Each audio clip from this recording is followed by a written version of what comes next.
Soybean की cutlet बनाने के लिए यहाँ मैंने बारीक सोयाबीन को पहले ही भिगा के रखा था। ये अब अच्छे से भीग चुकी है। कम से कम आधा घंटा आप इसे भिगा के रखें तो अच्छे से फूल जाएगी और बनाने में ज़्यादा टाइम भी नहीं लगेगा। अब मैंने सोयाबीन जितनी भिगा 1 कटोरी के जितनी मैंने से यहाँ पे सोयाबीन भिगाई है, उसी के हिसाब से यहाँ मैंने कुकर में तेल डाला है। कम से कम 1 से 1.5 टेबल स्पून मैंने यहाँ तेल डाला है। तेल जैसे ही गर्म हुआ उसमें मैंने जीरा डाला, बारीक धनिया कटा हुआ और हरी मिर्ची टेस्ट के हिसाब से। अब ये सब्ज़ी जो है ड्राई वाली सोयाबीन की, वो बिल्कुल स्लो फ्लेम में ही बनेगी। अब उसी के साथ यहाँ मैंने लाल मिर्ची डाला टेस्ट के हिसाब से आधा चम्मच सूखा धनिया पाउडर, 1/4 चम्मच मैंने यहाँ हल्दी पाउडर डाला है और आधा चम्मच यह आमचूर।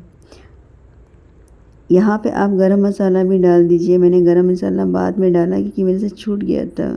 और नमक डाला है स्वाद के अनुसार। अब मसाले को अच्छे से भूनना है। ये सारा प्रोसीजर बिल्कुल स्लो फ्लेम में ही होगा क्योंकि इसमें पानी नहीं डालेगा तो हम सब्ज़ी को स्लो फ्लेम में ही पकाएंगे। इसलिए फ्लेम को स्लो ही रखिए, वरना मसाले भी जल जाएंगे और सोयाबीन भी जलने का डर रहेगा। अब मसाला अच्छे से भून जाए उसके बाद इसमें सोयाबीन हम बिल्कुल पानी निचोड़ के डाल लेंगे और अच्छे से इसे मिक्स करेंगे ताकि सारा मसाला अच्छे से मिक्स हो जाए। अब इसमें नमक धनिया डाल चुका है, उसका पानी जो निकलेगा उसी से इसमें प्रेशर डलवाएंगे कुकर में। अब मैंने फ्लेम को बिल्कुल स्लो ही रखा है स्टार्टिंग से और 1 सीटी आने तक इसे पकाना है। सोयाबीन पहले से भीगी हुई थी तो ये अच्छे से बन जाएगी। अब मैंने एक कढ़ाई में 1 टेबलस्पून तेल डाला है। तेल जैसे ही गर्म होगा उसमें मैंने यहाँ 1.5 कप पानी डाला है। पानी में नमक डाला है रवे के हिसाब से, टेस्ट के हिसाब से। अब यहाँ मैंने बारीक रवा लिया है। रवा बिल्कुल धीरे धीरे डालना है, एक साथ डालने से गठाने पड़ जाएंगी, फिर निकालने में दिक्कत हो जाएगी। यहाँ फ्लेम को स्लो ही रखना है क्योंकि हमें रवे को पकाना है पानी में। रवा धीरे धीरे डालें और स्लो फ्लेम में ही पकाएं। एक साथ डालने से बाद में दिक्कत हो जाएगी गठाने निकालने में। यहाँ पानी मैंने 1.5 कप लिया है और रवा मैंने 1 कप लिया है। बिल्कुल आप यहाँ पे देखिए, यहाँ मैंने डाला था थोड़ा एक साथ तो लम्स आ गया है रवा में, तो वो मैं धीरे धीरे निकाल रही हूँ। अगर डालें और गठाने पड़ गई तो आप धीरे धीरे इसे खोलें। फ्लेम को स्लो ही रखिए, बिल्कुल फुल फ्लेम में या मीडियम फ्लेम में रवा पकेगा नहीं अच्छे से। पानी जल्दी सोख लेता है रवा, इसलिए फ्लेम को स्लो ही रखिए और अच्छे से पकेगा भी वो। देखिए रवा बारीक रहे तो ज़्यादा अच्छा है। अगर मोटा हो आपके पास तो उसे थोड़ा सा पीस लीजिए आप। अब यहाँ पानी पूरा सोख लिया लगभग। अब इसे अच्छे से मिक्स करना है। फ्लेम अभी भी स्लो में ही रखना है। अब यहाँ मैं रवे के साथ 2 टेबलस्पून बेसन डाल रही हूँ। 1 टेबलस्पून शायद स्किप हो गया है। मैंने टोटल 2 टेबलस्पून बेसन डाला है मैंने 1 कटोरी रवे पर। देखिए अच्छे से उसे खोलिए बिल्कुल और मिक्स करते जाइए। आप बिल्कुल छोड़े ना चम्मच को, बिल्कुल अच्छे से इसे खोलिए रवे को। जितना ज़्यादा खोलेंगे अच्छे से मिक्स करेंगे, रवा हमारा अच्छे से पकेगा। ये मैंने टोटल 2 टेबलस्पून बेसन डाले हैं 1 कटोरी रवे पर। फ्लेम को स्लो ही रखना है। पानी पूरी तरह से अभी सूख गया है। अभी हमारा ये रवा गरम है। अभी यहाँ पर रवा गरम है। अभी इस गरम भाप में ही इसे पकाना है ढक्कन लगा के। गैस बिल्कुल बंद है। ढक्कन से ही जितना पकना होगा और पक जाएगा। वैसे पक चुका है पर ढक्कन के भाप से और वो अच्छे से पक जाएगा। अब यहाँ 1 सीटी लग चुकी है। कुकर को खोल के सब्ज़ी को चेक कर लेते हैं। आप चाहे तो किसी भी खुले कढ़ाई या बर्तन में भी आप इस सब्ज़ी को बना सकते हैं। देखिए भीगी हुई सोयाबीन थी तो जल्दी बन गई। यही अगर भीगी हुई नहीं रहती तो शायद जो ज़्यादा टाइम लगाती। देखिए मैंने बिना पानी के डाला था सब्ज़ी को, बिल्कुल लगी नहीं है कुकर पे, क्योंकि धनिया और नमक पानी छोड़ती है। मैंने गरम मसाला पहले भूल गई थी तो बाद में डाला। अब इस मसाले को भी डाल के अच्छे से मिक्स करना है। ये सोयाबीन का मसाला काफ़ी टेस्टी बनता है। आप चाहे तो इस मसाले को पराठे में भी डाल के बना सकते हैं पराठा इसका, सिर्फ गरम मसाला न। पराठे की लिंक मैं नीचे डाल दूँगी डिस्क्रिप्शन में, आप चेक कर लीजिएगा। अब ये आटा मैंने यहाँ ठंडा करने के लिए रखा था। ये इसे पूरी तरह से ठंडा नहीं करना है, हल्का सा गर्म ही रखना है। अब इसे अच्छे से गूँधना है आटे के जैसे। जितना ज़्यादा अच्छे से गूँधेंगे हमारे कटलेट उतना ज़्यादा अच्छे बनेंगे। हाथ में थोड़ा तेल लगा लीजिए ताकि आटा हाथ में ना चिपके। इसे अच्छे से, जैसे रोटी का आटा सानते हैं वैसे इसे अच्छे से साने। देखिए, जितना ज़्यादा अच्छे से सानेंगे कटलेट उतने ज़्यादा सॉफ्ट, नरम और अच्छे बनेंगे। आपको ये लगेगा ही नहीं कि ये रवे की कटलेट है। अच्छा, तो मैंने बताना भूल गई आपको, ये जो सोयाबीन का जो मसाला है, आप चाहे तो उस मसाले में काजू किशमिश भी डाल सकते हैं। यहाँ बनाने के बाद आप पनीर के टुकड़े या चीज़ के क्यूब्स भी डाल सकते हैं। किशमिश डालना हो तो आप ठंडा करके ही बाद में ही डाल लें, और काजू, उससे भी टेस्ट अच्छा आता है कटलेट में। अब ये आटा अच्छे से मैंने यहाँ लगा लिया है। इसे जैसे ही लगाएं तुरंत इसे कटलेट बनाएं। जितना ज़्यादा इससे रखेंगे रवे के कारण वो सूखता जाएगा आटा।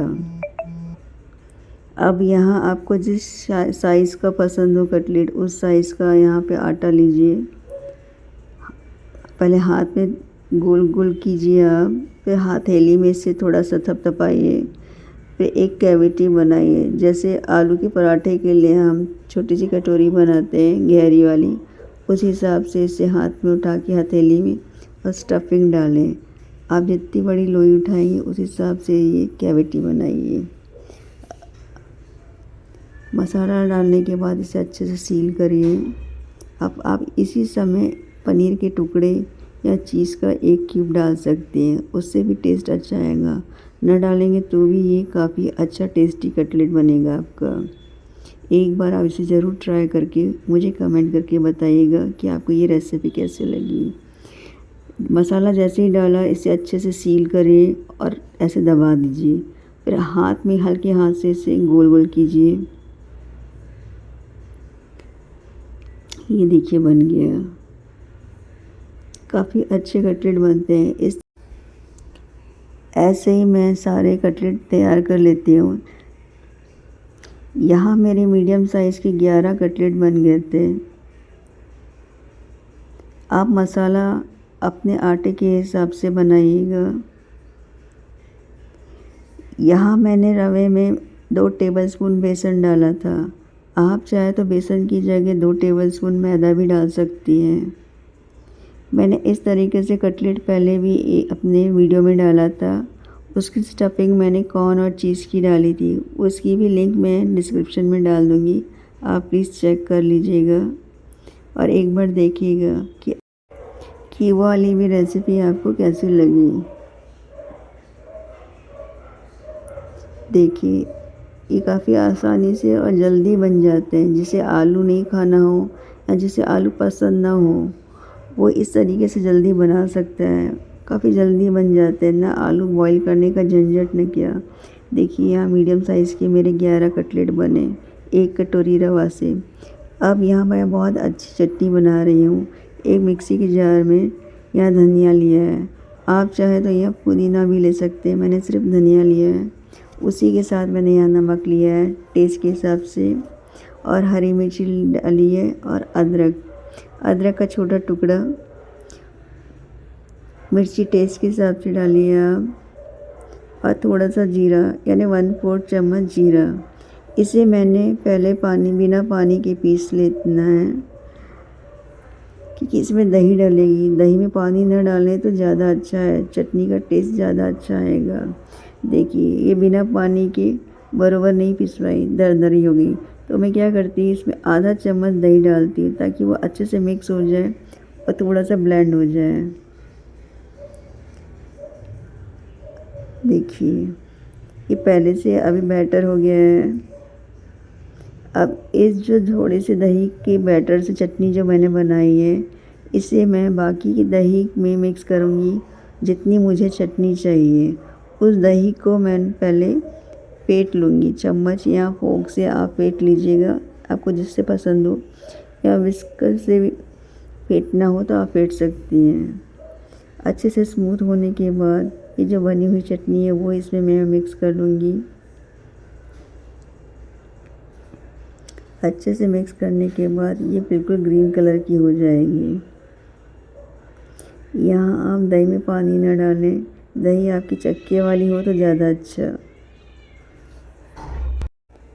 अब यहाँ तेल अच्छा गरम हो चुका है। पहले आप एक कटलेट डाल के देखिए, अगर वो अच्छे से तल रहा है उसके बाद आप दोबारा दूसरा डालें। एक साथ दो डालने से टूटने का चांस ज़्यादा रहता है। अच्छा गरम होने के बाद आप डालें। जब दोनों तरफ से हम पलटा लेंगे उसके बाद आप फ्लेम को मीडियम आंच पे रखिए ताकि वो अंदर से भी पक जाए। देखिए, और जल्दबाजी भी ना करें पलटाने की। हल्का सा जब नीचे से थोड़ा गोल्डन ब्राउन हो जाए तब इसे धीरे से आप एक एक कटलेट को पलटाएं। आप इससे क्या टूटेंगे नहीं, अब मसाला भी नहीं निकलेगा। देखिए इस तरीके से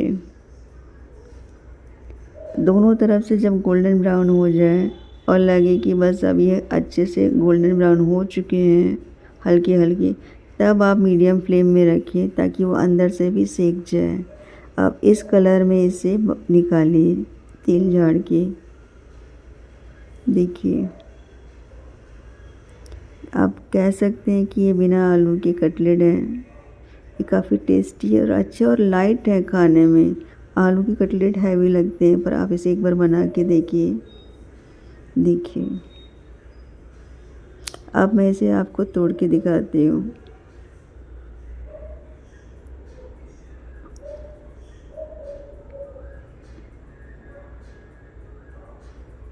देखिए, आप मुझे कमेंट करके बताइए आपको ये रेसिपी कैसे लगी।